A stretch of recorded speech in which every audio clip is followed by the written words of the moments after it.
اور اعتماد کا اظہار کیا اور ایک قرارداد کے ذریعے پوری کابینہ نے یہ دوبارہ اس اعتماد کا اظہار کیا ہے کہ ہم عمران خان کے پیچھے کھڑے ہیں.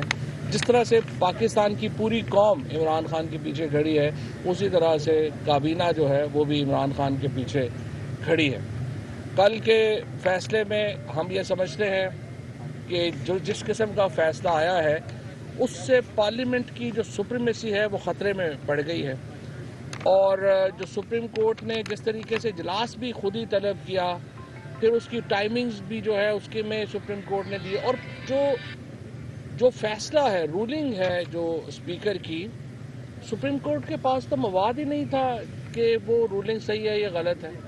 جب تک آپ کے پاس ایویڈنس ہی نہیں ہے جب تک آپ کے پاس دستاویزات ہی نہیں ہے تو آپ کیسے کنکلوڈ کر سکتے ہیں کہ اسپیکر نے اپنے مائنڈ کا اپنے دماغ کا اپنے فیصلے کا استعمال صحیح کیا یا غلط کیا.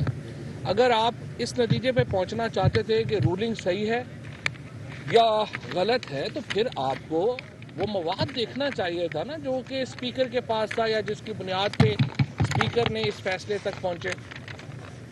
تو اس کے اوپر بھی جو ہماری قانونی ٹیم ہے وہ ریویو کے اوپر بھی دیکھ رہی ہے اور دیگر جو قانونی آپشنز ہیں ان کو بھی ہم دیکھ رہے ہیں. اس کے ساتھ ساتھ سپریم کورٹ نے ایک اور بھی جو اس فیصلے میں ایک حیرت انگیز فیصلہ کیا ہے وہ یہ ہے کہ انہوں نے اسپیکر کو یہ کہا ہے کہ وہ جو ہمارے منحرفین ہیں وہ ووٹ ڈال سکیں گے. حالانکہ وہ کیس تو سنا ہی نہیں گیا سپریم کورٹ میں. سپریم کورٹ کے سامنے تو یہ کیس ہی نہیں تھا کہ وہ ڈال سکتے ہیں یا نہیں ڈال سکتے ہیں. اور یہ کہنا کہ پاکستان میں اس طرح سے جو ہارس ٹریڈنگ ہے اور اس طرح سے جو معاملات ہوئے ہیں ظاہر ہے کہ اس کے اوپر پوری قوم کو ایک تشویش ہے اور سپریم کورٹ کا اور پارلیمان کا جو ایک اپنا اپنا کام ہے.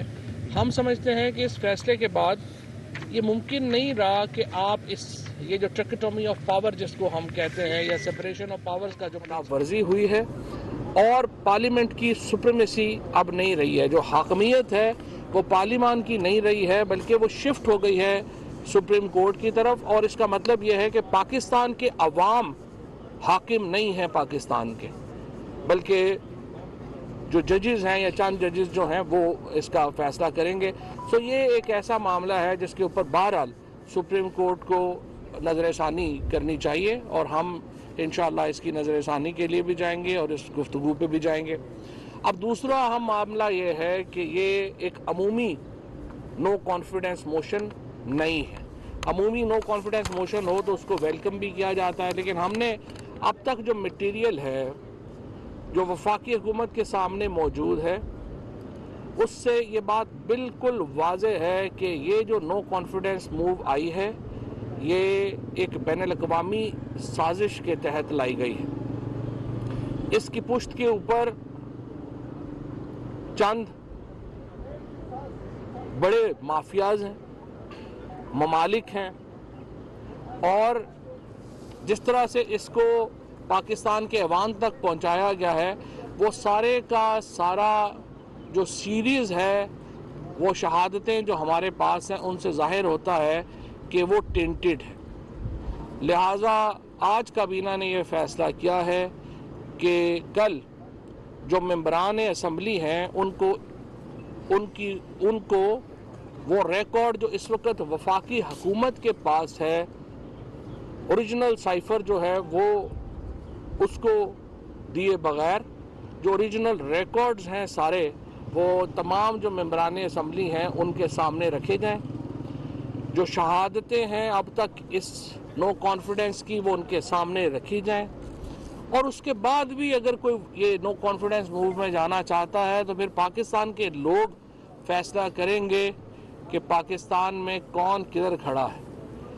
جب ایسٹ انڈیا کمپنی نے قبضہ کیا تھا ہندوستان کے اوپر تو اگر یہاں پہ میر جعفر اس کے ساتھ نہ ملتے تو کبھی یہ ہندوستان محکوم نہ ہوتا. اگر آج پاکستان کے عوام نے اپنی آزادی کی حفاظت نہ کی تو پاکستان دوبارہ ایک بہت بڑی غلامی میں جانے کو چلا جائے گا اور ہمیں اپنی جدوجہد 23 مارچ 1940 سے دوبارہ شروع کرنی پڑے گی.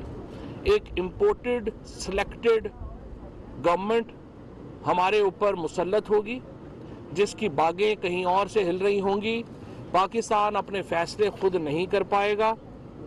تمام ہماری آزادی جو ہے وہ سلب ہو جائے گی. ہم ایک محکوم قوم بن جائیں گے. اس کے ساتھ ساتھ آج کابینہ نے یہ جو ایک عالمی سازش ہے اس کو سامنے رکھتے ہوئے lieutenant general retired Tariq Khan کی سربراہی میں یہ کمیشن تشکیل دیا ہے، جس کو یہ کہا گیا ہے کہ وہ اس سارے معاملے کے پیچھے چھپے کریکٹرز کو، ان کے معاملات کو انویسٹیگیٹ کرے اور وہ قوم کے سامنے لائے جائے. جو ٹی او آرز رکھے گئے ہیں کمیشن کے، ان کے مطابق یہ دیکھنا ہے کہ کیا یہ جو کمیونیکے ہے، یہ جو مراسلہ ہے، یہ اس کی جیسے لیڈر آف اپوزیشن نے جب کہہ دیا کہ یہ ایگزسٹ نہیں کرتا، تو یہ امپورٹنٹ ہے کہ اس کا پتہ ہو کہ ایگزسٹ کرتا ہے یا نہیں، یہ موجود ہے یا نہیں موجود. پھر یہ بھی دیکھیں کہ اگر یہ مراسلہ موجود ہے تو اس کے اندر جو دھمکی ہے حکومت بدلنے کی، یعنی رجیم چینج کی جو دھمکی ہے، وہ موجود ہے یا نہیں موجود. پھر تیسرا اس کے اندر جو اہم سوال ہے وہ یہ ہے کہ اس کے لوکل ہینڈلرز کون تھے. یہ جو سازش ہوئی حکومت کے خلاف، اس کو آگے لے کے جانے کے لیے ہینڈلرز کون سے استعمال ہوئے. ظاہر ہے ساری اپوزیشن کے ایم این ایز جو ہیں یا پاکستان کے ایم این ایز جو ہیں وہ تو سازش میں شریک نہیں ہیں. مخصوص لوگ ہیں جن کو معلوم تھا کہ یہ سازش کہاں بنی، کیسے بنی، کہاں سے اس کو لایا گیا، اس کی تحقیقات ہونی چاہیے. پھر